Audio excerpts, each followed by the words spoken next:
Gospel reading for this morning comes at a critical juncture in Luke's Gospel as Jesus makes a turn and begins to move towards Jerusalem.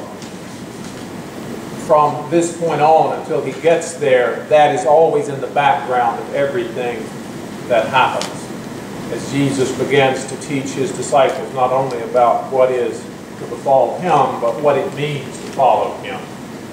Listen for what the Spirit would say to us this day. When the days drew near for Jesus to be taken up, he set his face to go to Jerusalem, and he sent messengers ahead of him. On their way, they entered a village of the Samaritans to make ready for him. But they did not receive him because his face was set toward Jerusalem. When his disciples, James and John, saw it, they said, "Lord, do you want us to command fire to come down from heaven and consume them?" But Jesus turned and rebuked them. Then they went on to another village. As they were going along the road, someone said to him, "I will follow you wherever you go." And Jesus said to him, "Foxes have holes and birds of the air have nests, but the Son of Man has nowhere to lay his head." To another he said, "Follow me." But he said, "Lord, first let me go and bury my father." But Jesus said to him, "Let the dead bury their own dead, but as for you, go and proclaim the kingdom of God." Another said, "I will follow you, Lord, but first let me say farewell to those at my home." Jesus said to him, "No one who puts a hand to the plow and looks back is fit for the kingdom of God." The word of the Lord. Thanks be to God. Imagine that one day, one evening in your home, you are visited by an alien from some distant planet. Now, he's a friendly alien, don't worry. He has no weapons. He's very polite.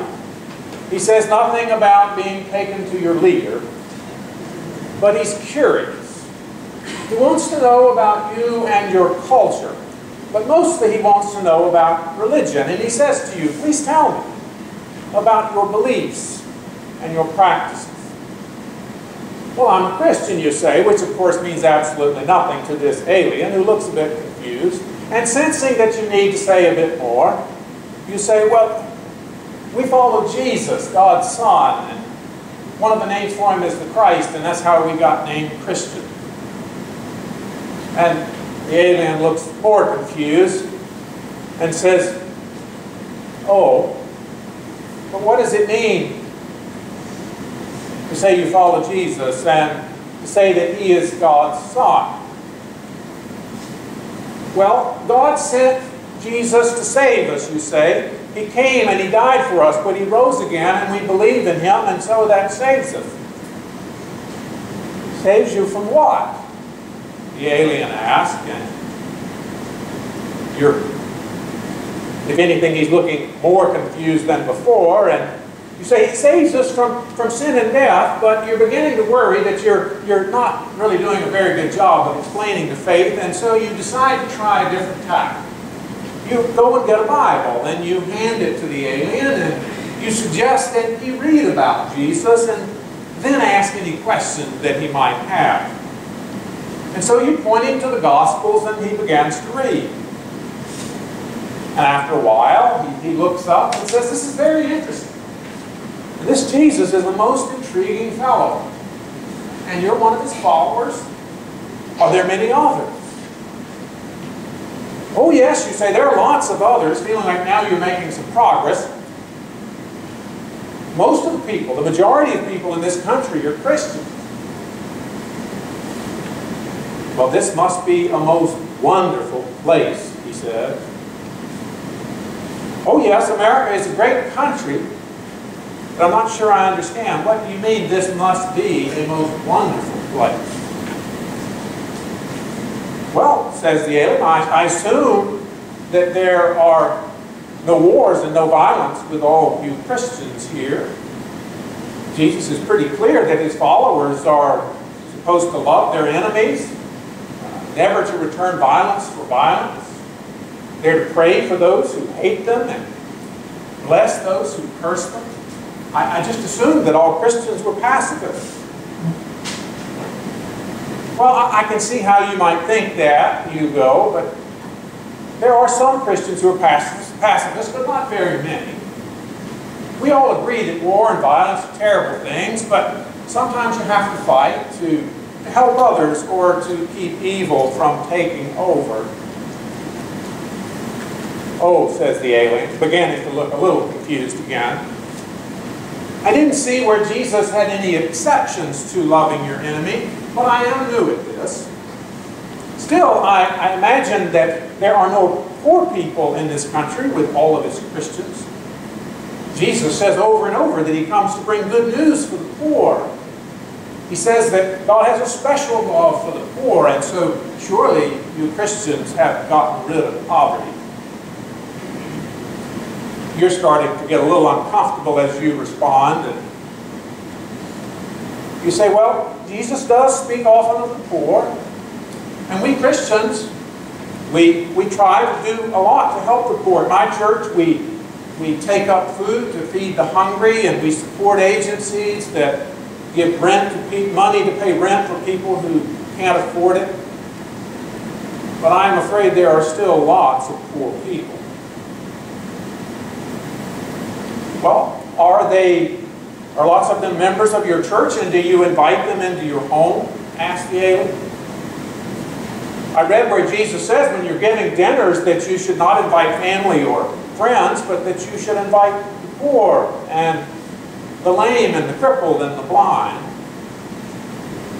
You're beginning to wish you'd never given him that Bible, and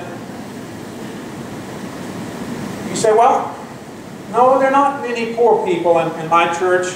The poor live in other parts of town for the most part, and it's scary inviting poor people you don't know into your home. Look around, I have lots of nice things. Poor people might steal them. And the alien responds looking more and more perplexed, but I thought Jesus said that you weren't supposed to be worried about possessions, and that you were supposed to give possessions away to help the poor, and you're wishing you could start this whole business over again. But the alien keeps going. He says, it doesn't seem that very many of you Christians are giving away your possessions. I'm confused. Are you sure that Christians are people who follow Jesus? And you're stunned. And you don't know how to respond. The alien's question has shaken you to the core, and you're not sure if you even have an answer for him. You know that you believe in Jesus, but you're actually beginning to wonder if he might be right. It seems that you don't actually follow Jesus. Worse, you know that the alien can ask a lot more uncomfortable questions. Questions about forgiveness and about being willing to suffer for others and about welcoming the outsider and more. But mercifully, he stops. Then he leaves. Still looking confused, but mostly looking sad. Now this scenario just came to me as I was thinking about today's gospel reading.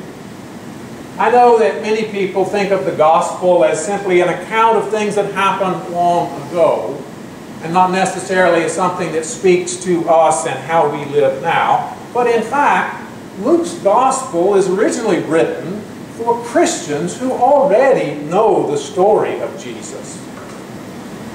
Luke doesn't write to tell them what happened, but to explain to them what difference it's supposed to make in their life.